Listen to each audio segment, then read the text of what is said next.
bom? Mas antes, se inscreva no canal, ative o sininho, dá um joinha e compartilhe o vídeo, tá, pessoal?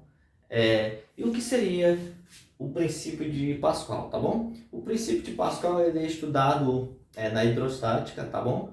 E o que diz o princípio de Pascal? O princípio de Pascal diz o seguinte: quando um ponto de um líquido em um equilíbrio sofre variação de pressão, acontece o mesmo com os demais pontos dele em igual intensidade, também nas paredes do recipiente também. O que está querendo dizer na prática, professor?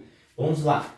Está querendo dizer o seguinte: digamos que aqui nesse pontinho está sofrendo uma variação de pressão. Está querendo dizer que em todos os demais pontos que eu for analisar está sofrendo também essa mesma variação de pressão. Então, ou seja, nesses pontos que eu for analisar está acontecendo. Se for aqui também na parede, mesma coisa, tá bom? É isso que está querendo dizer na prática, tá bom? Então, isso que se baseia o princípio de Pascal. E esse princípio é visto no dia a dia em prensas hidráulicas, esse exemplo, macacos hidráulicos. Nós também podemos ver nos freios hidráulicos e em demais situações, tá bom?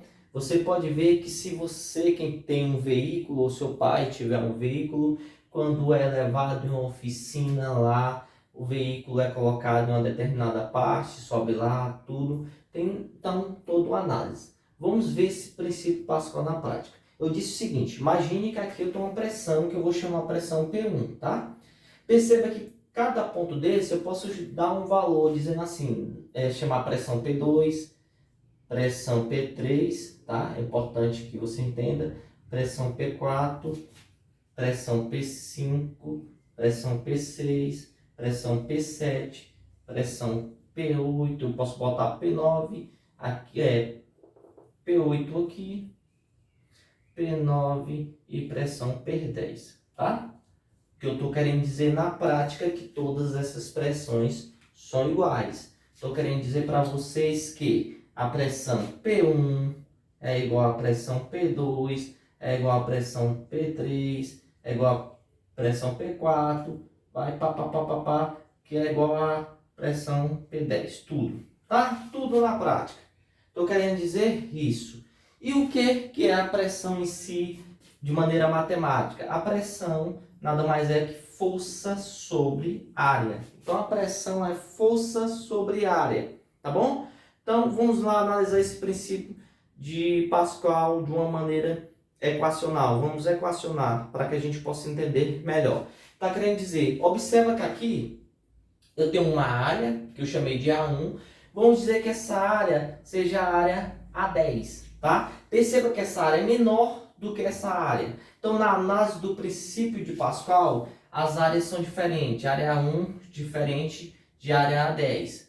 Beleza? Veja que eu disse que as pressões são iguais. Mas para que tenha esse balanceamento, de fato, as forças que estão sendo exercidas aqui são diferentes. As forças não são iguais, é importante que entendam isso, tá bom? Então, as forças não são iguais. Então, eu estou querendo dizer que, na prática também, as forças são diferentes. Por exemplo, força F1 seria diferente da força F10, tá? Então, como ficaria a fórmula do princípio de Pascal, professor? Ficaria o seguinte: se eu estou dizendo pressão comparando P1 com P10, pressão P1 igual a pressão P10, estou dizendo que a força F1 sobre a área A1, tá bom? Usando a fórmula da pressão, é igual a força F10 sobre a área A10. Estou querendo dizer isso daqui na prática. Essa daqui seria a minha equaçãozinha para que eu possa fazer os cálculos, tá bom? Vamos entender então. Vamos dizer que essa área A1, ela seja uma área, tá? Área A1 seja de 1 metro ao quadrado. A área tem que lembrar que é ao quadrado. Vamos dizer que a área A10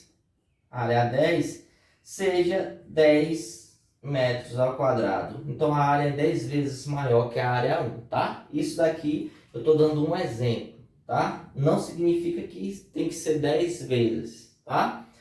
Então, beleza. Vamos dizer que a minha força aqui foi uma força de 100 newton. Ou seja, a força que foi exercida aqui foi uma força de 100 newton. E qual foi a força, então, aqui? A força F10 que foi exercida aqui. Tá bom? E eu quero saber, então, essa força F10. Qual foi a força F10?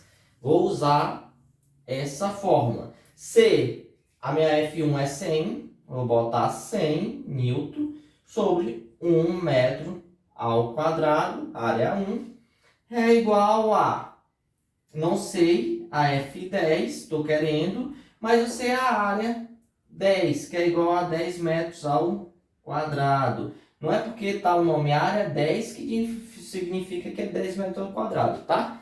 Bom entender isso. Se eu pegar, fazer uma multiplicação cruzada, 1 vezes F10 vai dar o próprio F10. Então, no fim das contas, eu sei que aqui é F10 igual a 10 vezes 100 vai dar 1000. Então, eu sei que aqui é 1000 newton. Professor, e as unidades? Corto essa com essa, desaparece, só fica newton, porque é força. Então, eu estou querendo dizer o quê? Que a força é 10 vezes maior. Ou seja, essa força aqui é 10 vezes maior que essa força F1. A F10 é 10 vezes maior.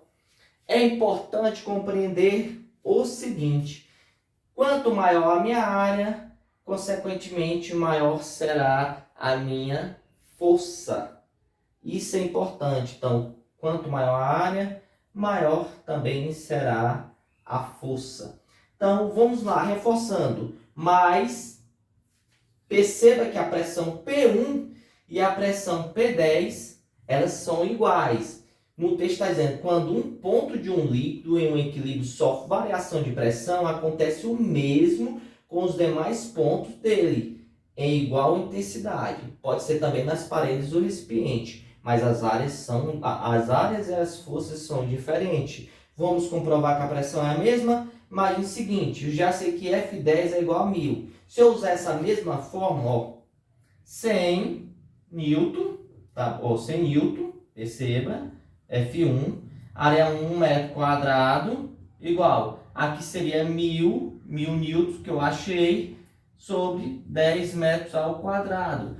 Perceba que se eu pegar 1000 dividir por 10, vai dar 100. Se eu pegar 100 dividir por 1, vai dar 100. Então, ou seja, a minha pressão é a mesma. A pressão desse lado é igual à pressão desse lado. E isso comprova o princípio de Pascal. Tá bom? Espero que vocês tenham gostado. Um grande abraço. Até a próxima.